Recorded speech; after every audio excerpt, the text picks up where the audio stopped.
Hello guys, welcome back to Literature Information. Today we will discuss about the quotation of Wilfred Owen who said that all of the poet can do today is warn. How do you agree with this statement?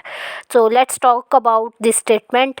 Wilfred Owen, we know that, was a British poet and a soldier in World War One. He died in 1918 in war. His all poems are about war and aspects of war.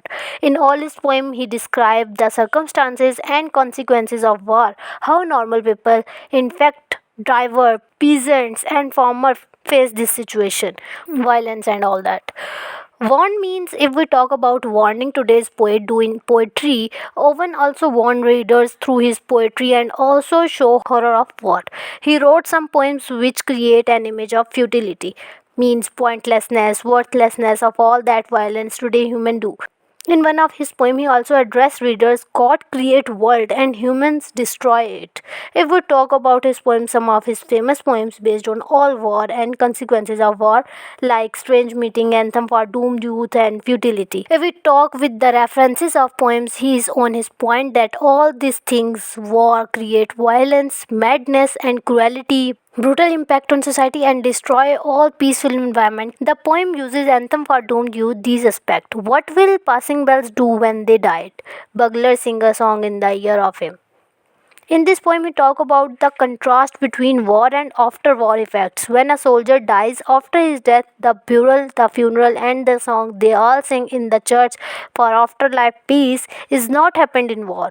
These are many people died without giving this treatment. They only hear a song of burglar close to their ear. This is the brutal reality of the war, and the soldiers they attend that thing.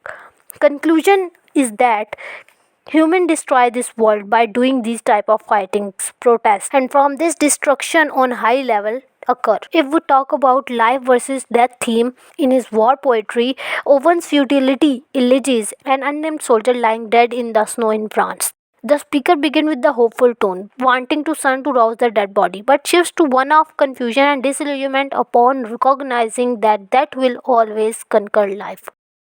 Through this shift in tone, the poem uses the dead soldier as a catalyst for larger, deeper mourning, that of the futility of the act of creation in the face of death's inevitability. Similarly, if we talk about Strange Meeting is a poem about war, but it doesn't focus on heroic deeds or grand victories. Instead, the poem treats war as horrifying, wasteful, and dehumanizing in the words of the enemy soldier.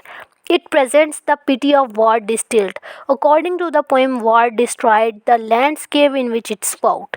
It erodes the natural solidarity between human beings, turning people who might be friends into mortal enemies.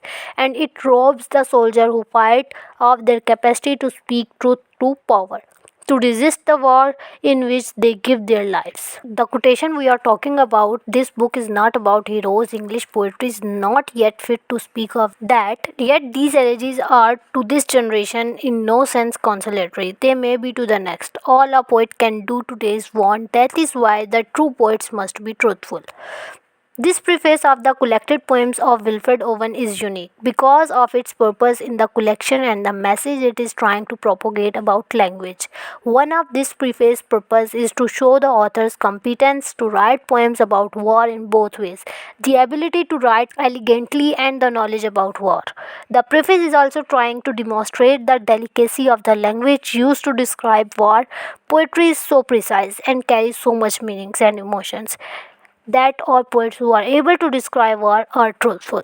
That's all. I hope you are getting my point. That's all for today. See you in the next video.